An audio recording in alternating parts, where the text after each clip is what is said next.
بسم اللہ الرحمن الرحیم۔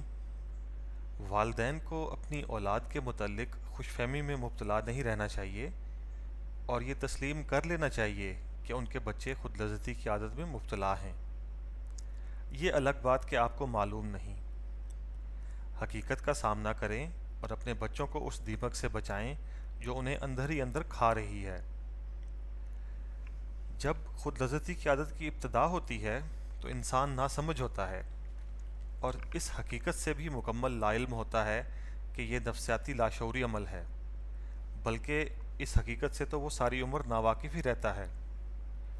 شعوری طور پر وہ اس حرکت کا ذمہ دار خود کو سمجھتا ہے، جس کی وجہ سے احساس جرم پیدا ہو جاتا ہے، لیکن نفسیاتی اثرات کے زیر اثر اور لذت و تسکین کی وجہ سے وہ اس عادت کو چھوڑنے میں کامیاب بھی نہیں ہو پاتا۔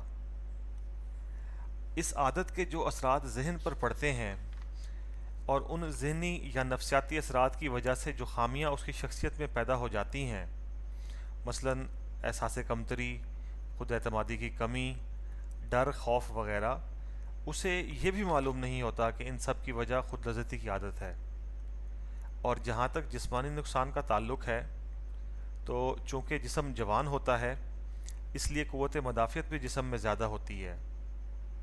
اسی وجہ سے فوری طور پر نہ کوئی جسمانی کمزوری محسوس ہوتی ہے، نہ ہی کوئی علامات ظاہر ہوتی ہیں، لیکن جب یہ عادت جڑ پکڑ جائے اور ذہن کو ہر وقت جنسی تصورات میں مصروف رکھنے کے ساتھ ساتھ جسم کو بھی بار بار اس عمل سے گزارا جائے تو ایک مقام پر آ کر انسان محسوس کرتا ہے کہ وہ اندر سے کھوکھلا ہو گیا ہے۔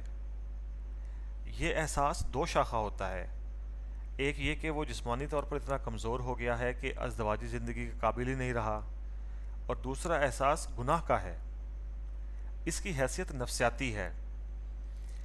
یہ کیفیت ایسے ڈپریشن کا باعث بنتی ہے جو وقت گزرنے کے ساتھ ساتھ مستقل ہوتی چلی جاتی ہے۔ یہ ڈپریشن جسمانی کمزوری میں مزید اضافہ کرتی ہے۔ اس مسئلے پر غور کریں، اس ویڈیو کو ایسے نہ دیکھیں جیسے آپ کو کوئی قصے کہانیاں سنائی جا رہی ہیں۔ آپ کو ڈپریشن کی ایک ایسی قسم بتائی جا رہی ہے جس میں 90% سے زیادہ نوجوان طبقہ اور بڑی عمر کے افراد شامل ہیں۔ ایک تو احساس گناہ، دوسرا جسمانی کمزوری انہیں پریشان رکھتی ہے، تیسری یہ ڈپریشن ہے جو اس کیفیت کی پیدا کردہ ہے۔ یہ ڈپریشن اعصابی نظام کو بگاڑ دیتی ہے۔ رہی صحیح کسر اشتہاری حکیم، زرپرست ڈاکٹر اور نام نہاد خود ساختہ ماہرین جنسیات پوری کر دیتے ہیں۔ ان لوگوں کی حالت مکڑی کے جالے میں پھنسی ہوئی مکھی کی طرح ہوتی ہے۔ انہیں مالی اور جسمانی تباہی کے سوا کچھ نہیں ملتا۔ کبھی ایک ڈاکٹر کے پاس جاتے ہیں، کبھی دوسرے کے پاس۔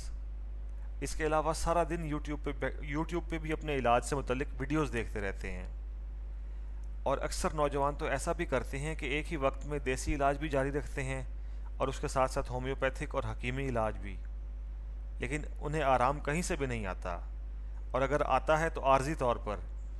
اور اس عارضی آرام کے لیے جو معجونیں یا دوائیاں انہیں استعمال کروائی جاتی ہیں وہ جسم کے اندرونی نظام کو نقصان پہنچاتی ہیں۔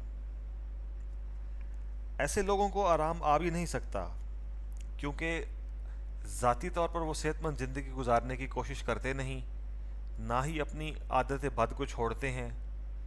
کئی سال میں بگڑا ہوا کیس کا علاج وہ فوراً سے پہلے کرنا چاہتے ہیں۔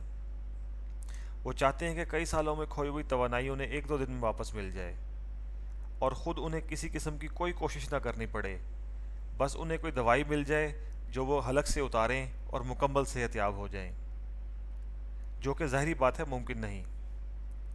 جب ان کا یہ خواب پورا نہیں ہوتا تو ان کی پریشانی اور ڈپریشن میں مزید اضافہ ہو جاتا ہے، اور بالآخر مختلف حکماء اور ڈاکٹروں کے پاس پیسے ضائع کرنے کے بعد وہ مایوس ہو کر بیٹھ جاتے ہیں اور یہ شکوہ کرتے ہیں کہ کوئی انہیں نہیں سمجھ سکتا۔ ساتھ ہی ساتھ وہ اس بدگمانی میں بھی مبتلا ہو جاتے ہیں کہ ان کا علاج ممکن نہیں۔ ان کیفیات کے مریضوں کو فی الحال اتنا ہی کہوں گا کہ وہ جس کسی کے بھی جال میں پھنسے ہوئے ہیں وہاں سے فوراً باہر نکل آئیں، کیونکہ وہاں مزید تباہی کے سوا کچھ نہیں، اور یہ بھی سمجھ لیں کہ آپ ذہنی پریشانی میں مبتلا ہو کر اپنی رہی صحیح جنسی توانائی بھی ختم کر رہے ہیں۔ آپ کا علاج کیا ہے اور یہ کیسے ہوگا، یہ آپ کو اگلی ویڈیوز میں بتایا جائے گا۔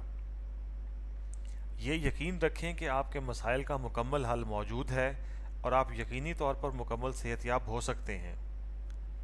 ابھی تک آپ کو آپ کی جو موجودہ ذہنی اور جسمانی حالت کی وجوہات بتائی گئی ہیں انہیں سمجھیں اور اپنا جائزہ لیں۔ اس حقیقت کو ذہن میں بٹھا لیں کہ جو کچھ ہے وہ آپ کا ذہن ہے اور آپ وہی کچھ بنتے ہیں جو اپنے ذہن میں آپ اپنا تصور رکھتے ہیں۔ یہ بات ان لیکچرز میں آپ کو بار بار سننے کو ملے گی۔